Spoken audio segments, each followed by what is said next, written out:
Olá, cara amigo, cara amiga. Vamos iniciar mais um programa Alfredo Marques em Questão, trazendo para o debate grandes amigos, pessoas inteligentes que vão confrontar teses e ideias das melhores possíveis para que você em casa possa fazer um juízo de valor sobre os temas que nós vamos nos debruçar. Dentre os assuntos que nós vamos tratar hoje, nós vamos tratar da guerra das farmácias em Fortaleza, que já está chegando na área metropolitana. Vamos tratar da questão do incêndio da Amazônia, que tem uma repercussão nacional e internacional tremenda. Inclusive, teve protesto nesse fim de semana em Fortaleza. E vamos tratar também de medidas contra o abuso de poder, que é matéria do Congresso Nacional, está sendo discutido no Senado Federal. Enfim, hora do Brasil discutir esta política pública, que nem sempre é a contento. Os juízes e as autoridades públicas exorbitam muitas vezes e emparedam a sociedade e aquele mais frágil na lide. Para discutir esses temas e muito mais, vou ter aqui comigo o meu querido Rafael Pessoa, colega advogado, brilhante advogado, que vai dar subsídio a essas questões. Também vai participar conosco o Nazareno Rocha, que é jornalista, e o consultor empresarial, meu amigo desde criancinha, Jacques Pereira Júnior, uma fera que vai contribuir aqui muito para o nosso programa. Bom, vamos começar com a questão das farmácias.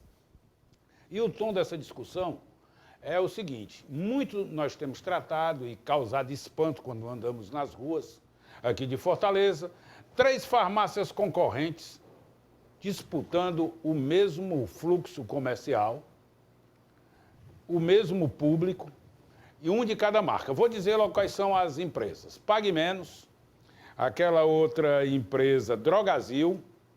Tá aí, você está vendo imagens da Pague Menos, de tantas lojas que tem aqui em Fortaleza. E, por último, a Extra Farma.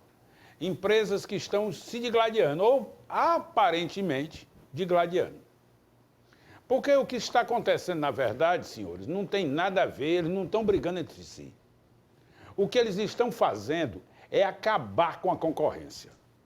A pequena farmácia, aquela farmácia popular do bairro, ou mesmo numa rede pequena, diminuta, não tem condição de disputar mercado com esses gigantes. E eles vêm, no primeiro momento, praticando preços abaixo dos preços de mercado. Por quê? Porque eles negociam direto com o fabricante. Eles batem na porta do laboratório e dizem o seguinte: senhora Pague Menos, dona de 1000 farmácias, Drogazil, dona de 1000 farmácias no Brasil. Aí chega e diz assim: olha, quero comprar analgésico. O preço é X, mas para mim você faz outro preço, porque ao invés de eu comprar de uma unidade, eu compro de caminhão cheio. E aí você vai negociar com o laboratório preço, prazo e outras condições. O pequeno comerciante não dispõe dessas facilidades. E quando vai comprar, tem que comprar praticamente à vista, dando garantia. O custo para o pequeno comerciante é insuperavelmente superior. E torna a concorrência desleal. Atenção, Ministério Público, DECOM, PROCON, deixem de fazer de conta que atuam.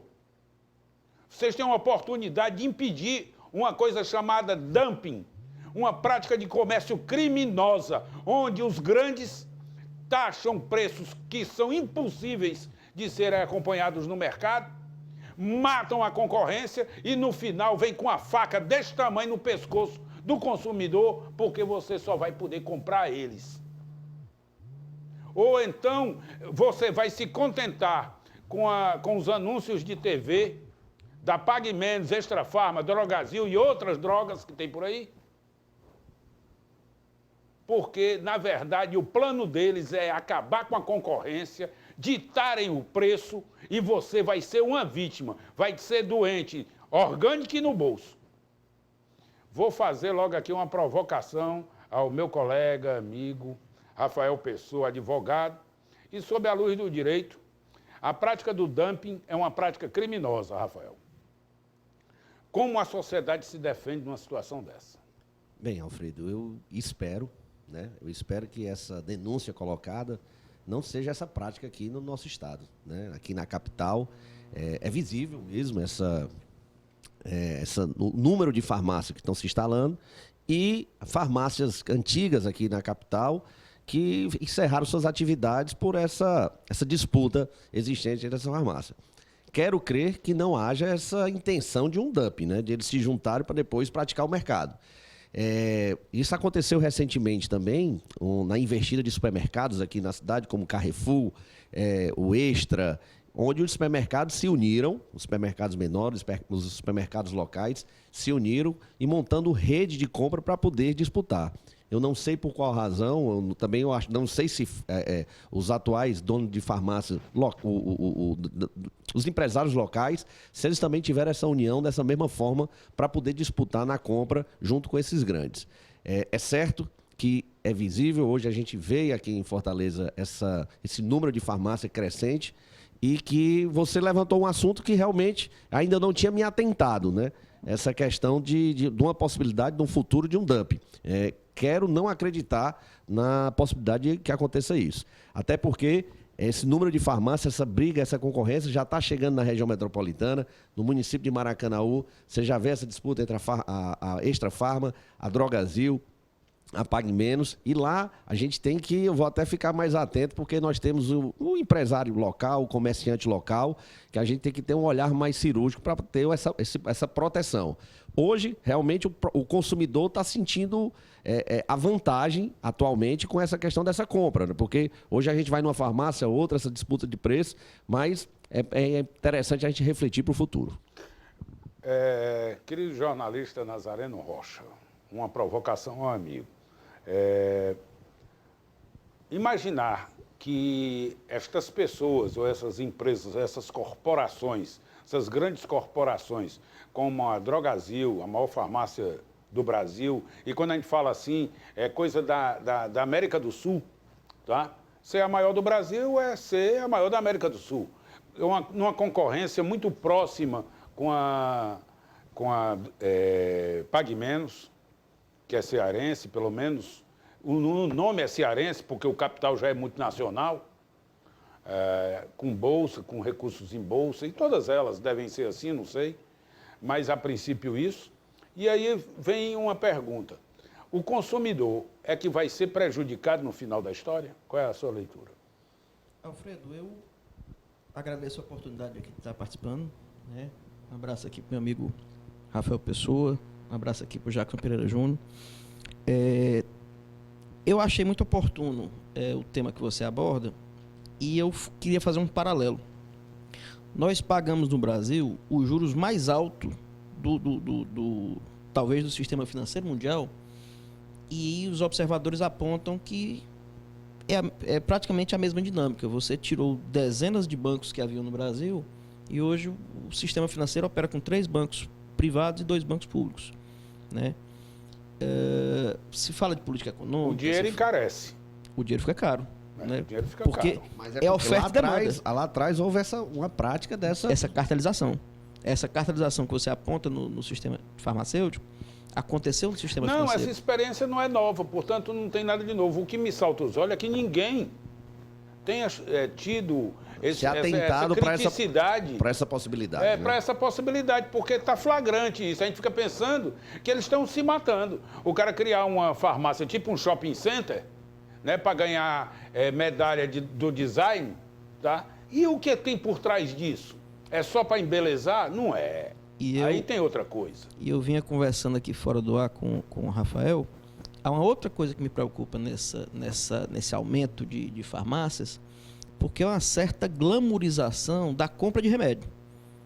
Que é uma loucura. Que é uma loucura. Isso é uma questão, essa questão de você salientar, porque se esse número de farmácias hoje estão sendo implantados na cidade, é porque tem consumo. E o alto consumo de medicamento é uma questão de saúde pública, né? Toda essa discussão para que a gente possa também debater e essa preocupação. Vou pegar um gancho seu, Rafael, e fazer aqui a provocação aqui para o Jackson. Jackson, nós temos um mercado tão pujante a ponto de justificar 3 farmácias na mesma esquina, distante uma das outras 500 metros? Não. esse ponto levantado pelo Nazareno foi muito oportuno, a comparação com os bancos, né? Agora eu pergunto, onde está o CAD? Cadê o CAD? Que regulamenta, né, Conselho Administrativo de Direitos Econômicos. Cadê? Mas o CAD hoje ele não pode agir, em tese, porque está havendo essa concorrência, né? Por isso que eu estou dizendo, eu espero que não ocorra... Não, mas o problema pequeno, não. mas alguém ele pode está provocar. fragilizando a concorrência. Ele está acabando com a concorrência. Mas dentro da livre concorrência não tem 3 empresas distintas que estão nessa disputa? Bom, a gente aqui imagina que tenham 3 empresas distintas. Será? Entendeu? Eu espero que sim. Onde, Isso aí. com relação... Pelo menos 3 CPFs há. CPF não, CNPJ. Assim, para o cearense, no primeiro momento, nós tínhamos uma rede local que dominava o mercado, né? Eu acho que, em termos de local, ela foi bastante, o que se vê, né, bombardeada com a chegada dessa concorrência. Mas esse ponto de concentração, isso realmente é muito preocupante, porque você domina o poder de compra e de venda, né? Como o Rafael disse, queremos acreditar que isso seja uma concorrência saudável. Dentro dos princípios da livre concorrência. Exatamente, né?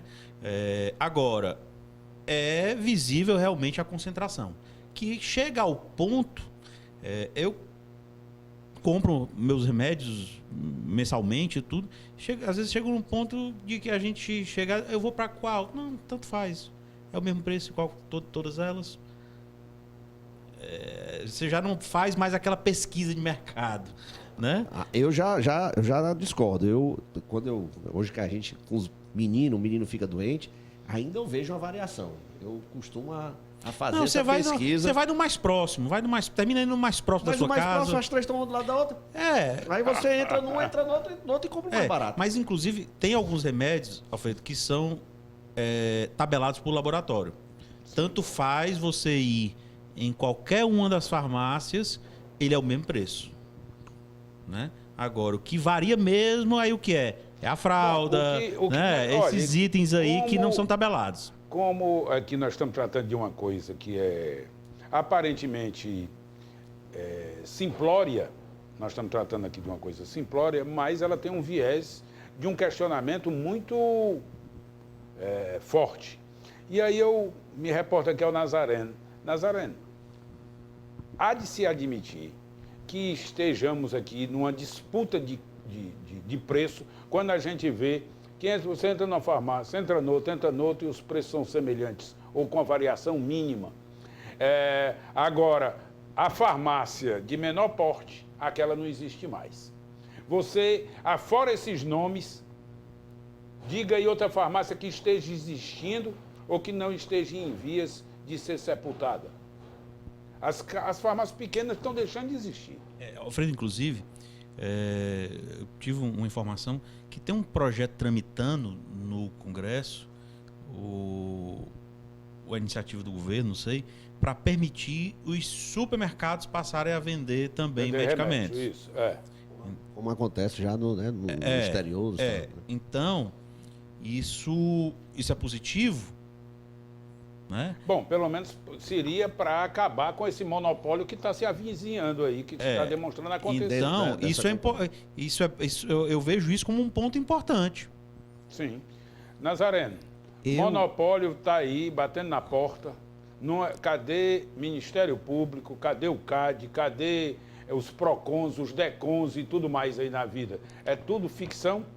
Eu vou responder aqui, mas vou pegar o gancho aqui do Jackson. Eu cresci comprando Butazona e Sorrisal na bodega de frente da minha casa. Todo dono de bodega tinha lá uma gavetinha que vendia AS, vendia. E depois esse pequeno comerciante passou a ser duramente fiscalizado para extinguir a venda e a venda ser uma prerrogativa só de farmácias, né? Eu acredito que do ponto de vista de liberdade econômica, há determinados remédios que você deveria sim vender em qualquer supermercado, eu não vejo problema. Claro que vai haver alguns medicamentos que têm que ser vendidos exclusivamente em drogarias. Os controlados. Porque são remédios de uso mais controlado. Até porque, inclusive, há aquela prerrogativa de que a farmácia tem que ter o farmacêutico e tal. Então, para como é que chama? Aviar a consulta, né? Aviar a receita. Pois bem. Então, voltando aqui à tua provocação, eu vou retomar aqui a fala do Rafael no primeiro momento, quando ele falou das cooperativas de compra, né? Que os supermercados fizeram pequenas redes para tentar se blindar. A presença das farmácias ela é tão mais ostensiva que você, quando faz uma cooperativa, e Fortaleza teve 2 experiências de cooperativas de farmácias, elas juntam 40 unidades. São 40 farmacêuticos que se juntam e montam uma pequena cooperativa.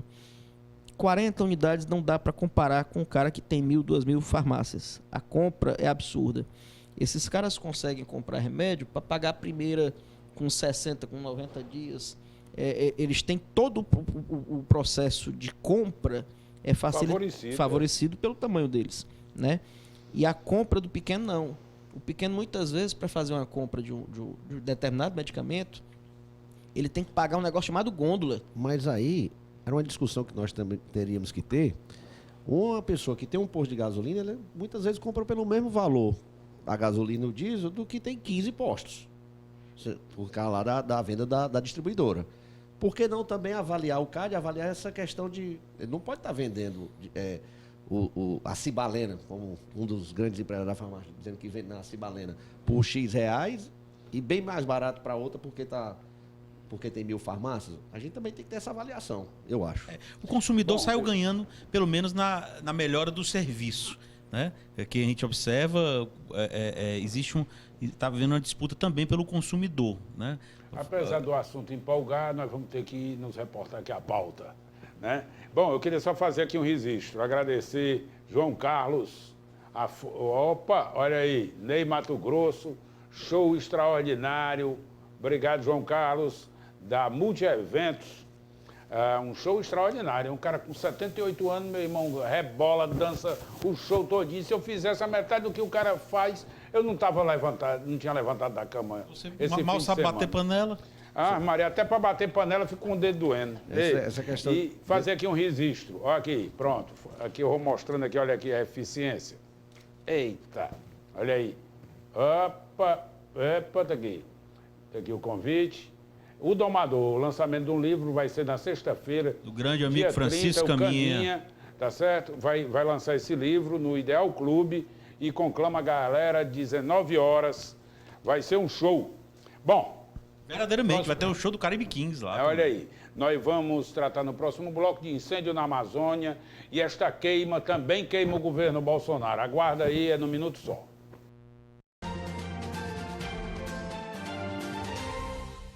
Conheça agora Best Sellers Blend PRS Vit. Você já pode comprar online o melhor suplemento alimentar dos Estados Unidos para ajudar a controlar o apetite e perder peso de maneira saudável. Best Sellers Blend reúne um único suplemento, ingredientes que ajudam a melhorar a energia e o metabolismo e controlar seu apetite durante todo o dia. Compre agora mesmo em prsvitamins.com e receba nossos produtos direto em sua casa. Você sabia que a Faculdade Anísio Teixeira é uma das melhores faculdades do Brasil? Se formar na FAT é ter a certeza de que o sucesso no mercado de trabalho é certo. Para isso ser possível, contamos com laboratórios de ponta, equipados com o que há de mais moderno em tecnologia de ensino. Nossas clínicas e escolas oferecem ao aluno toda a estrutura necessária para as aulas práticas. Quem estuda na FAT tem a oportunidade de aprender com os melhores profissionais do mercado de trabalho. Nosso corpo docente é formado por professores mestres, doutores e especialistas em diversas áreas.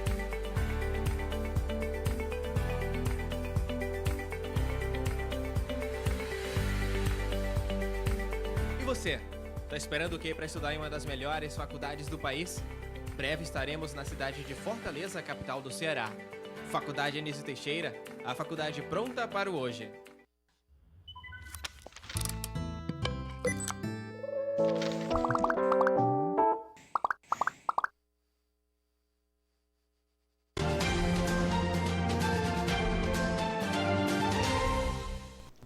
Senhores, muito obrigado pela audiência. Estamos de volta e vamos enfrentar temas relativos à queima da Amazônia. Queria também deixar aí com você, lembrá-lo do nosso WhatsApp, o WhatsApp do programa, que você pode enviar matérias, sugerir pautas, criticar, elogiar, dizer o que você quiser, mandar desaforo para mim e para o povo.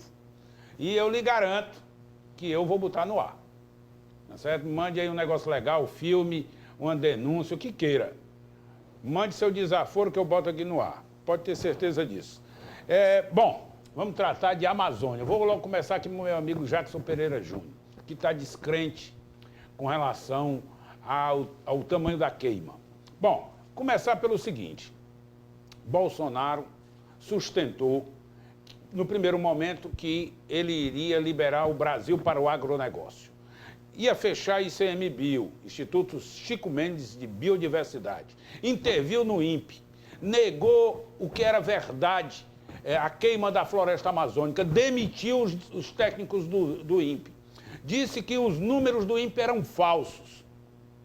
Aí se depara com números confirmados pela NASA americana e agora vai ter 10 dias para responder ao Ministério Público Federal por que é que ele concluiu que os números apresentados pelo INPE eram incorretos, ou se é só mais uma balela, como ele fez na questão do pai do Felipe Santa Cruz, presidente da Ordem dos Advogados, que Bolsonaro agora vai ao STF e dizer, não, eu ouvi dizer. Ouvi dizer o quê, Bolsonaro? Te manca, cara. O sujeito, você é presidente da República, não pode estar mentindo, não pode estar inventando conversa, não pode estar dando corda para ninguém cometer crime. Tá aí, um arruma de acelerado, dono de terra no Amazonas, outros invasores de terra, grileiros, poceiros, pessoal do agronegócio tacando fogo em tudo. Por quê? Criaram o Dia do Fogo. Tá aí a Polícia Federal investigando e Bolsonaro culpando a ZONG. Cola isso, Bolsonaro? Não dá. Aí ele ainda disse o seguinte, Jacques, como ele é responsável, sustentou o presidente da República de que as áreas que estão sofrendo queima são as áreas já, já degradadas. Mentira, porque se a área fosse degradada, ela não incendiava. Era só areia. Capim embaixo, não pega fogo dessa forma. Diga aí, Jackson. Alfredo, sobre esse tema, eu vejo que quem mais tocou fogo nesse assunto foi o próprio presidente. Total. Né? Ele viu que... Ele se denominou como Nero. Exatamente. Então, assim, ele viu que nos últimos meses, tudo que ele fala, ele pode falar e que não deve falar, né? Ele achou que esse assunto era mais um que ele poderia falar da forma dele e isso aí houve a repercussão. Né? Eu não digo nem a repercussão internacional, acho que repercutiu até em Marte esse assunto. Você vai continuar falando. Vamos ver o que disse Bolsonaro acerca do assunto. Nós levantávamos aqui o fuzil e falar, a Amazônia é nossa, nós vamos perder a Amazônia. A Amazônia hoje em dia não é mais nossa pelas suas riquezas minerais, biodiversidade, água potável, espaço vazio, etc. Não é mais, tem que se aproximar de países democráticos, né? E com poderio nuclear de influência no mundo para poder você explorar com parceria essa região, que é muito mais producente e lucrativo para nós do que nós continuarmos a fazer uma exploração predatória das nossas riquezas. Bolsonaro defende aí nesse vídeo a entrega da Amazônia para quem possa explorar. Para quem pode explorar na cabeça dele, os Estados Unidos. Tirando todas as nossas riquezas, tirando o potencial energético, o potencial do agronegócio, enfim, alguém que tenha a capacidade de explorar. Ele diz que é necessário algum país que tenha uma força militar nuclear. Tem nome, é Estados Unidos. Isso aí é de 2016. É ele, Jackson, que está pregando essa confusão. É ele que criou o problema. Foi ele, Bolsonaro, que criou a situação. Essa é uma entrevista quando ele não presidente, né? Não presidente, em 2016, Alfredo, alguns anos atrás. Ele está só reiterando o que ele disse. Uma coisa que ele tem razão, e que assim, a Amazônia, como o presidente francês disse, nossa casa está pegando... Só um minutinho, menino, liga aí para a Michele, porque o Jackson está dando razão a ele, nem a Michele está dando mais. Não, eu estou dizendo o seguinte,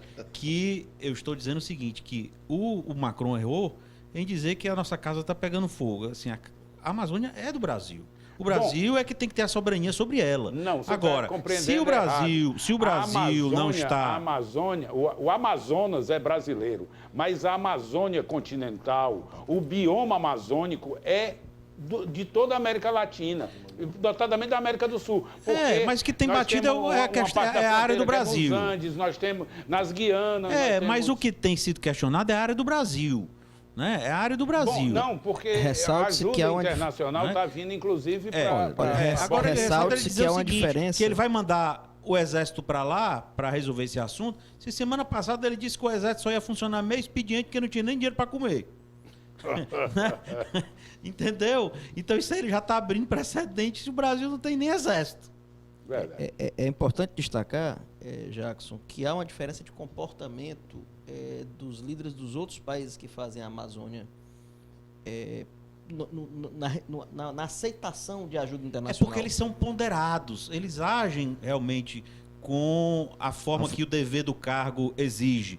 Você não pode ter um presidente fazendo pronunciamento todo dia. Ele fala todo dia, ele fala um pronunciamento, todo dia ele joga todo dia ele joga uma coisa que atrapalha o mercado, atrapalha a economia. Nós temos que ter uma cautela, que nós temos o dever e a obrigação dessa questão do resguardo da floresta da Amazônia, que é considerado um pulmão do mundo, isso a gente já vem escutando.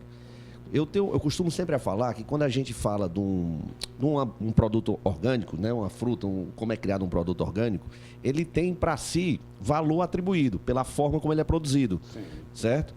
E a produção brasileira, por estar, né, o Brasil albergar boa parte da Amazônia, ele tem no seu produto também esse dever, esse agregar o valor do produto do Brasil, aonde for, em razão de ter o dever de cuidar da Amazônia.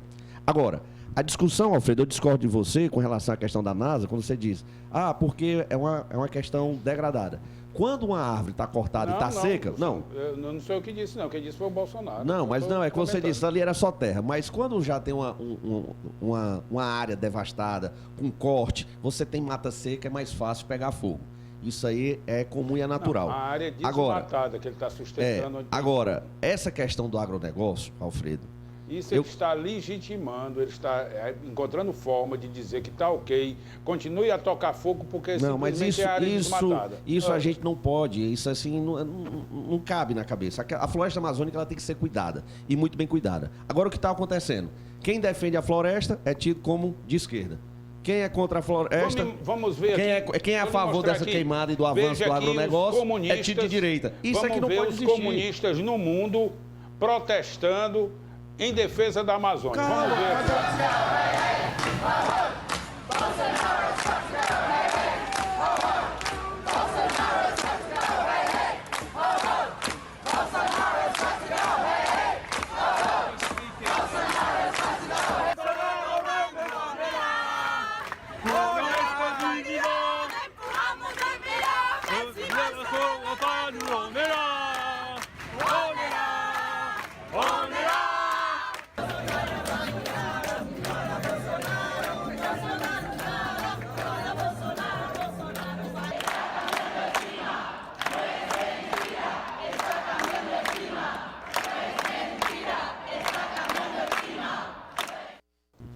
Olha, Alfredo, antes de você voltar, sim, essa é a maior queimada que a Amazônia já obteve durante... Eu realmente não sei se é tempo a maior... não é levado em consideração. Não sei se você fizer uma pesquisa, se você fizer uma pesquisa... Não sei se é... Uma das maiores queimadas que nós tivemos foi em 1995, depois em 2004, e essa, que a 2004 chegou ao ápice, logo no início do governo Lula. Quando ele tomou conhecimento, houve um investimento para que acabasse, quando o Lula assumiu, estava em fase de devastação de não, eu vi dados. O governo Lula foi o que mais investiu em proteção da Amazônia.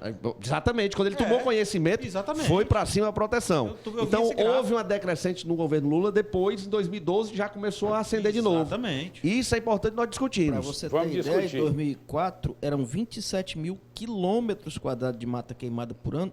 Hoje nós estamos em 7. Para não ficar pensando que só foram os comunistas da França, da Suíça...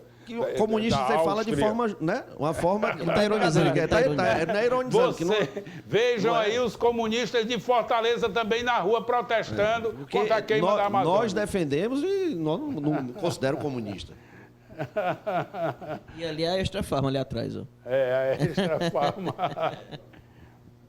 Vamos continuar. Bom, Alfredo, tem que haver, volta o que eu disse no início da minha, a minha indagação, a indagação que você me fez.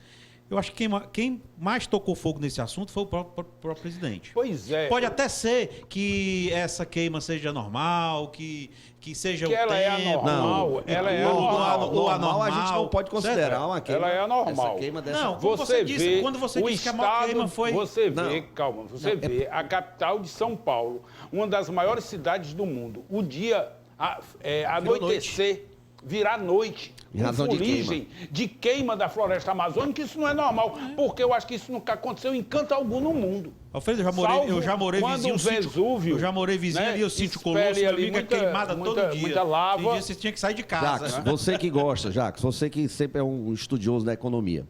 Hoje nós temos o agronegócio. Quem é responsável por colocar comida na mesa do brasileiro? É o agronegócio? Com certeza. Não é. O agronegócio não é. Não é. O agronegócio ele tem a monocultura. O agronegócio tem a monocultura. Quem coloca comida? Entenda, meu amigo. Quem tem segurado o PIB? Jackson, não, peraí, eu tô falando comida na mesa do brasileiro. Aí A comida na mesa do falando brasileiro é questão o de pequeno, economia. De economia, é o pequeno e o sim. médio produtor, que produz a produtor. melancia, que produz o feijão, que produz o milho. Não é o agronegócio, que é uma Estou monocultura. falando com relação à economia que você me O perguntou. agronegócio é a Não, tô falando da comida do brasileiro. Do Blairo Mágico que vai toda Aí pra hoje exportação. se defende a JBS. destruição da Amazônia para ter mais terreno, mais território para o agronegócio, onde nós poderíamos implantar um senhor agronegócio aqui no Ceará, no Nordeste. Nós temos terra. Só dizer, nós temos terras. Só andar de estrada pelo interior do estado do Ceará, terras que são possíveis de ser absorvidas por agronegócio. Basta política pública com água. Transposição do Rio São Francisco, cinturão das águas. Quem primeiro pediu para diminuir a punição a quem estava devastando a Amazônia foi o presidente do Senado quando ele assumiu. Inclusive tem uma entrevista dele, se procurar na internet, um pedido dele no avião presidencial. Vamos aqui a um vídeo em que Sua Excelência, o candidato à presidência da República cearense, Ciro Gomes, faz uma avaliação do governo Bolsonaro no trato desta matéria. Vamos ver. Essa devastação sem precedentes que está acontecendo na Amazônia, com o agravamento terrível desta crise que está chamando a atenção do mundo pelas declarações estapafúrdias dos nossos governantes, provocou hoje uma sequência de declarações que são extraordinariamente ameaçadoras para o Brasil. Desde o secretário-geral das Nações Unidas, que ponderou pela necessidade de uma solução internacional para isso, passando agora até por uma ameaça um pouco mais clara do presidente da França, Macron, dizendo que o G7 deveria se posicionar. Enquanto isso, nós brasileiros assistimos perplexos uma sequência de declarações, volto a dizer, estapafúrdias. E eu me senti obrigado, por responsabilidade com o Brasil, a fazer aqui algumas sugestões ao senhor presidente Jair Bolsonaro. É preciso que ele cale a boca, que ele pare de falar tantas coisas que só põem gravame nessa situação terrível, que viaje tão logo quanto possível para a região, que demita este canalha incompetente e corrupto que ele nomeou para o Ministério do Meio Ambiente como um sinal de satisfação ao povo brasileiro e à comunidade internacional de que está querendo resolver o problema e, a partir desta reunião, tome imediatas providências para conter esse devastador incêndio. Bom, tirando os excessos das palavras do Ciro... Eu tô com o Ciro, Eu nunca pensei que ia concordar com o Ciro, tá certo? Tirando os excessos, nessa fala dele, eu concordo com algumas questões que ele colocou. Bom, eu concordo em quase tudo. E em questão do excesso, não, Ciro aí em questão de configurar, demarcar a posição política dele. Lógico que se ele chamar ali, eu não me lembro se foi de corrupto, de cafajeste, que diabo é, mas se exagerou num tom ou no outro, faz parte da discussão política. Eu acho que é por aí mesmo. Ministro da Educação, como ministro, é que não pode estar chamando o Macron de calhorda na rede social, né? Pois é, o ministro da Educação. Se o candidato a embaixador chamou de idiota. Né? Agora, senhores, vamos fazer aqui uma reflexão com relação ao Macron. Ele estava em baixa. Lá ele jogou por questão política. Por quê? Porque nós sabemos que ele tem um protecionismo enorme com relação à questão do agronegócio na França. E Lá com ele o Brasil produzindo mais, afetaria lá diretamente, principalmente com a abertura do comércio, como está se discutindo, né? Esse acordo comercial entre o Bom, mas o acordo Mercosul e comercial, a não existe União acordo Europeia. comercial só com uma mão. Sempre tem tratativas compensatórias. Ninguém compra, só quem compra no mundo é a China. Na hora que você vai comprar, seja da Finlândia, seja da Noruega, seja da Turquia, de onde for, de Angola, o cara disse o seguinte: eu lhe vendo diamante, você me compra trigo. Eu lhe vendo carro, você me compra computador. Eu lhe vendo qualquer fuleiragem, você compra outra de mim. Nada é de Deveria graça. ser assim. Não, mas não é tem assim. sido. O mundo inteiro é assim. Não, mas a A política França, por brasileira exemplo, a não tem França sido terá assim. vantagens no mercado de vinho, de queijos, de laticínios, que vão entrar sem encargos financeiros aqui. Vão acabar com as vinícolas do Rio Grande do Sul. Tá? E ninguém fala nada. Como se a França não tivesse vantagem, a França vai ter vantagem sim. É lógico que o Macron... Baixou o tom, ele baixou o tom. Não, mas Também não baixou o tom. O Macron bateu de novo hoje. O Bolsonaro disse que ia requisitar o embaixador brasileiro, como se nós fôssemos romper diplomaticamente com a França. Isso é uma loucura, uma bravata sem pé e sem cabeça. Chamar de volta o embaixador, não tem cabimento isso. Não há lógica nessa postura. E o presidente da República tem que ter bom senso, coisa que está longe. Concordo com o Ciro, está longe do Bolsonaro comparando apresentar bom com senso os em alguma outros coisa. assuntos que gerou muita polêmica pelo presidente, volto a repetir, o presidente da República tem que voltar a ser presidente da República, não ser porta-voz do governo e um porta-voz que incendia as polêmicas. Bom, entendeu? Ele não confia em ninguém. Ninguém. Ele acha que tudo Ele que tem que tem que sair resolver é ele. do presidente candidato. Né? Exatamente. Ele tem que afastar o candidato. Exatamente. Ele pensa que é candidato. Né? Tem que ter a responsabilidade da fala de um presidente então, da assim, República, de uma república tão importante como é a nossa. Do nosso... Ele é um presidente popular, mas hoje ele é presidente da República, existe a figura institucional e ele não pode todo dia estar... Voltar uma questão... Você vê Ele quanto já não é um isso... presidente tão popular. Quanto isso tem atrapalhado... Pesquisa feita pela Veja esse fim de semana mostra que a insatisfação superou a aprovação do governo Bolsonaro. 48% acham que o seu governo ruim e péssimo. Isso só vem elevando a figura do Rodrigo Maia. Rodrigo Maia, daqui a pouco, ele vai ser o bombeiro que vai resolver isso aí. Mas essa desaprovação... Desde que ele pegue a faixa presidencial. Me preocupa essa desaprovação. Porque o fomento dessa desaprovação. Porque hoje é fla-flu. Ou é a favor do governo ou é contra. Por exemplo, agora recentemente o governo anuncia um negócio importantíssimo com relação à diminuição da taxa de juros, que vai ter uma média de 3%, 4% para a compra da casa própria de até R$1,5 milhão. Você não vê ninguém falando. Isso é importante para gerar emprego. Irreal, o que eu acabei de dizer, Rafael.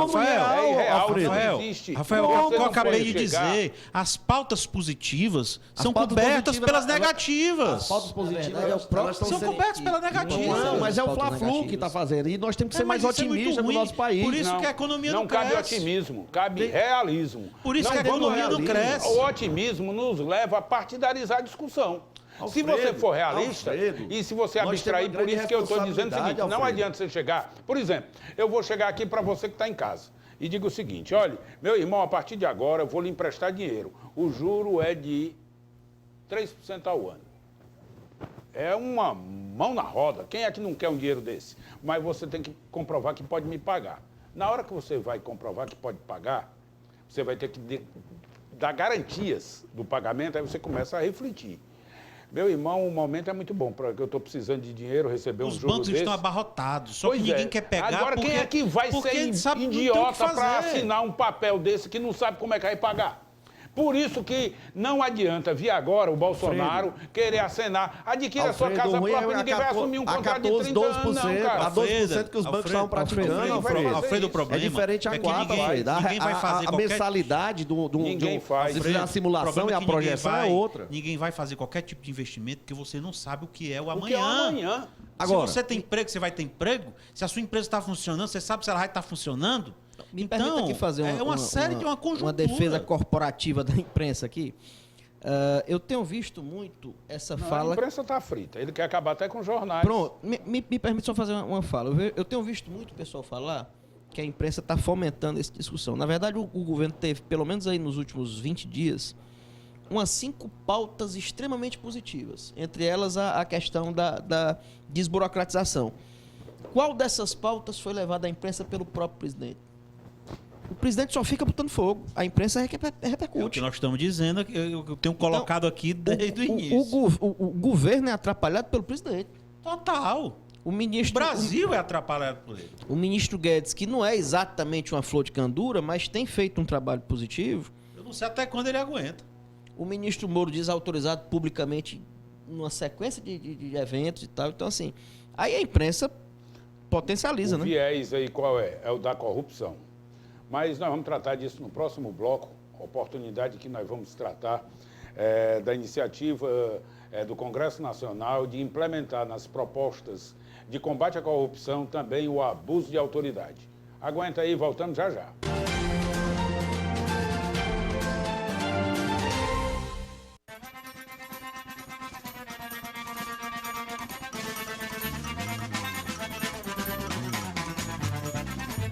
Fala galera, Flavinho Pisada Quente na área, passando aqui para mandar um abraço especial para todos vocês. E eu acabei de gravar aqui uma matéria super especial, uma entrevista bacana com meu amigo Júnior Viana. Fala galera, gente, aqui é o Edson Vieira. Galera, hoje eu vim dar uma entrevista aqui no Forró na Fazenda. Em breve você vai curtir aí no TV da Gente, canal 25.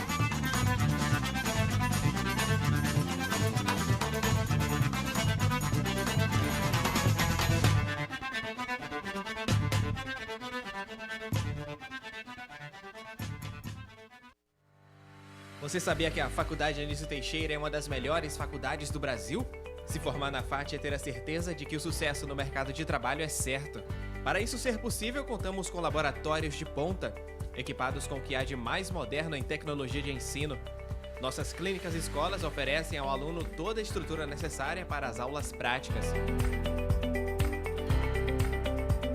Quem estuda na FAT tem a oportunidade de aprender com os melhores profissionais do mercado de trabalho.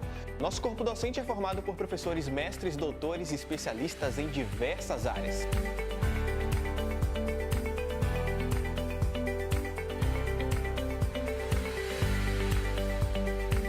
E você?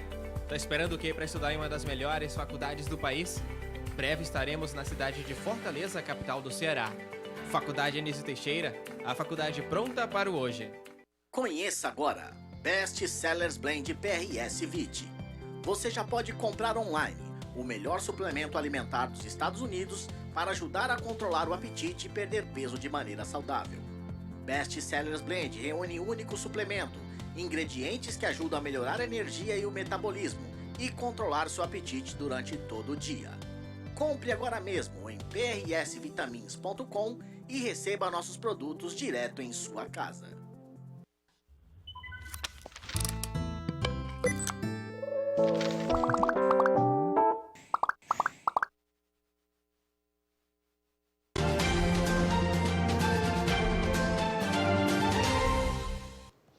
Olá, meu amigo, minha amiga, você que está acompanhando o programa Alfredo Marques em Questão, nós vamos ao último bloco.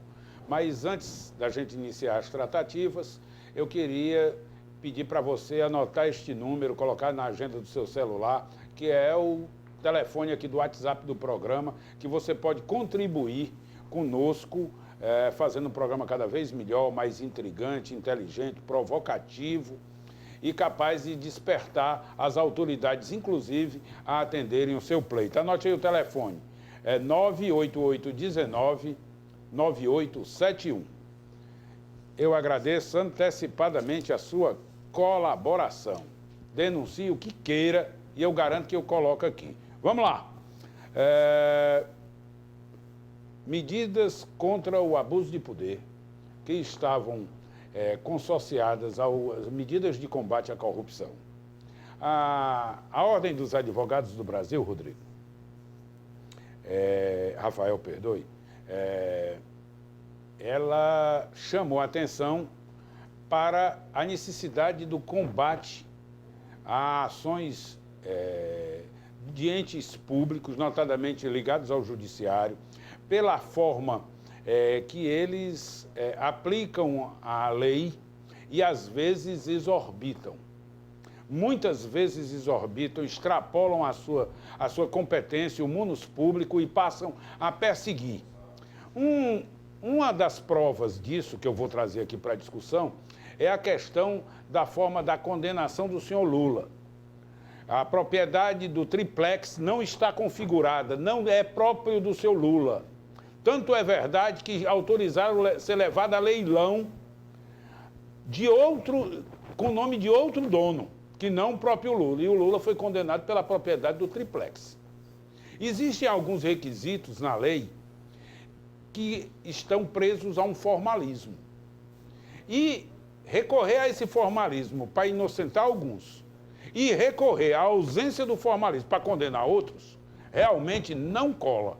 Ou nós precisamos ter uma lei que sirva para todos, ou não podemos ter uma lei que sirva para os amigos e uma lei para os inimigos. Né? Tem um ditado que diz assim: aos amigos tudo, aos inimigos a lei. Por quê? Porque nós temos lei para tudo. E nós temos juízes que vendem sentença, nós temos juízes sócios de traficante de drogas, nós temos juízes tão vagabundos que tem muita gente no presídio com mais dignidade que eles. E isso aí eu incluo o Ministério Público e incluo tudo. Tá? Não há santidade no prostíbulo. Ou ninguém pode ser capaz de apontar o dedo para outro sem ter coragem de se olhar no espelho. E o judiciário tem esse comportamento. Pergunto ao amigo, que é advogado, militante. Eu pergunto ao amigo, o judiciário precisa aprender com seus erros. E numa sociedade que quer ser de vanguarda, quer ser honesta, que quer aplicar a lei para todos, o judiciário também tem que respeitar a lei? Bem, Alfredo, essa questão da lei, há um conflito, há uma divergência na sociedade. Eu acho que boa parte da sociedade é contra essa lei que foi aprovada recentemente, né? Está sendo discutida no Congresso. Mas é porque a sociedade ela não se atém à importância do que está lá na lei. Há uma divergência aí, uma divergência de ideias. Por quê? O que é que acontece hoje? Quem tem medo de de ver contra si um abuso de autoridade? Quem excede os limites. Quem age dentro dos limites, ele nunca vai ser declarado ou vai ter como abuso de autoridade. Lá na lei tem um artigo importantíssimo onde ele reconhece o respeito às prerrogativas do advogado.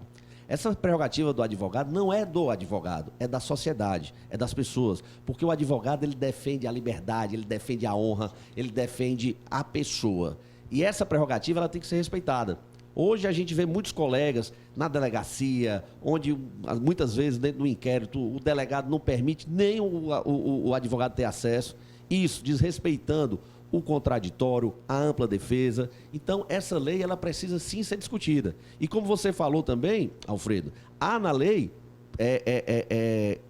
artigos de combate à corrupção. Como posso dizer?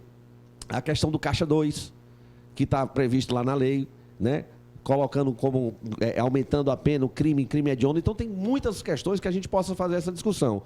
Então, é isso que eu quero colocar e eu quero refletir.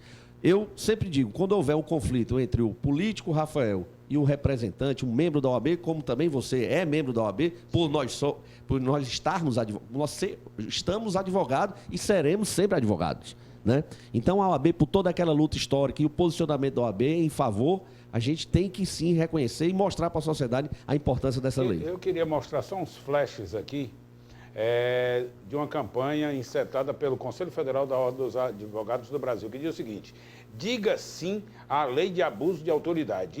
E a OAB lembra, no meu tribunal mando eu. Isso aqui não é bravata não, isso é lugar comum. Tá? Vamos outro vídeo, como é outra imagem. Eu sou importante e você não é ninguém. Isso aí é o magistrado se reverindo à parte. Já teve muitos vídeos com relação a isso aí, né? Eu passei agora recentemente na delegacia, onde eu fui acompanhar uma pessoa na madrugada, a delegada pediu para que você retirasse e disse: quem está presidindo aqui sou eu, né? Dessa forma. E como é que eu posso fazer? O que é que eu tenho que fazer? apenas pedir para que ela declarasse que pediu para que isso retirasse, mas eu não podia entrar numa discussão, porque lá ela estava com todo o aparato, com a polícia militar, com os policiais civis, e isso a gente tem que combater. Nazareno, uma frase como esta aí, confira aí. Você pensa que é? Eu ia falar essa frase. Nós somos o país do... Você sabe com quem está falando? Quem você pensa que é? Pois é. Você sabe com quem está falando? É. A sociedade não percebeu. O Rafael chamou a atenção para um ponto importante. As pessoas estão contra essa lei. A opinião pública... tem sido vendido para eles. Ela comprou a versão de que essa é uma legislação que favorece a corrupção no Brasil. Que não é verdade. É aquilo do Fla-Flu que ele está falando. De maneira nenhuma. Não é verdade. Não é mais autoridade para o juiz, inclusive para fazer o que é errado, que vai garantir fazer o que é Ele tem certo. que julgar Não é em isso. cima da lei, da Constituição, que hoje não. Não pode mais se fazer como se fez recentemente, em muitos casos, os meios justificam os fins, não justificam. E se porventura o juiz for acusado de abuso de autoridade, quem vai julgar é outro juiz. É verdade. Não há invasão de não vai ser o prerrogativas. parlamento, não vai ser o vereador, não vai ser o deputado. Não será os advogados. Os advogados, não vai para o OAB. É outro juiz. Mas olha, essa coisa da narrativa que está comprada... A última frase aqui da Ordem dos Advogados. Olha aí.